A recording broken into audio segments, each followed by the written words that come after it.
सोलापूर उर्दू विकास फाउंडेशनच्या वतीनं ज्येष्ठ साहित्यिक नजीर फतेपुरी यांना उर्दू अहबाब यांचा शाहे कलम उर्दू पुरस्कार देऊन सन्मानित करण्यात आलाय। नजीर फतेपुरी यांची 106वी पुस्तकं एक सफर ओमान का आणि चांद अकबर लिखित चाहे जाने वाले या 2 पुस्तकांचे प्रकाशन मान्यवरांच्या हस्ते करण्यात आले। नजीर फतेपुरी यांच्या अध्यक्षतेखाली झालेल्या या कार्यक्रमात उर्दूचे ज्येष्ठ साहित्यिक अरशद सिद्दीकी, नदीम मिर्झा, अय्यूब नलामंदू यांची प्रमुख उपस्थिती होती। उर्दू विकास फाउंडेशनचे अध्यक्ष सुलतान अख्तर शेख यांनी सर्वांचं शाल हार घालून स्वागत केले। यावेळी अनेका कथाकारांनी आपल्या लघुकथांचे वाचन केले। यानंतर झालेल्या कवी संमेलनात नजीर फतेपुरी, अरशद सिद्दीकी, अय्यूब नलामंदू, नदीम मिर्झा, गुलाम साकिब, उद्धव महाजन, बिस्मिल यांनी आपल्या विविध प्रकारच्या काव्यरचना सादर करून वाहवा मिळवली। कार्यक्रमाचं सूत्रसंचालन गुलाम साकिब यांनी केलं, तर आभार प्रदर्शन सुलतान अख्तर यांनी मानले। यावेळी रजिउद्दीन, मजहर अल्लोळी, इरफान शेख, इकबाल शेख व साहित्यप्रेमी उपस्थित होते।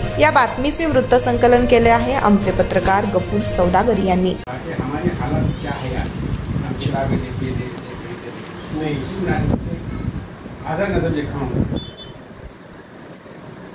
किताबें जिंदगी का आईना है, इसमें अपने आप को देखना है। किताबें जिंदगी का आईना है, इसमें अपने आप को देखना है। किताबें लो, किताबें खरीद कर लो, किताबें लो, किताबें खरीद कर लो, अपने लिए लो, बच्चों के लिए लो। किताबें जीना सिखाती हैं, खुद अपना आईना बताती हैं। आज का बीते दिनों का रचा जो इतिहास सुनाती है, आज का बीते दिनों का रचा जो इतिहास वो सुनाती है। किताबों में दफन है कई सदियों का इतिहास, किताबों में दफन है कई सदियों का इतिहास।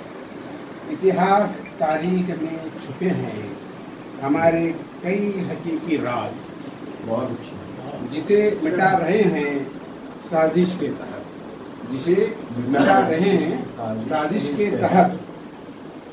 क्योंकि हम पढ़ना ही नहीं चाहते, हम पढ़ना ही नहीं चाहते, हमारा इतिहास जानना ही नहीं चाहते, किताबें खरीदना ही नहीं चाहते। तारीख बदल रहे हैं, तारीख बदल रहे हैं, हम सिर्फ चिल्ला रहे हैं। सही, तारीख बदल रहे हैं, तारीख बदल रहे हैं, हम सिर्फ चिल्ला रहे हैं। मगर चिल्लाने से क्या फायदा? उठो, अभी भी वक्त है। किताबें पढ़ लो, पढ़ाओ अपने बच्चों को और अपनी तारीख को महसूस कर लो। अभी भी वक्त है।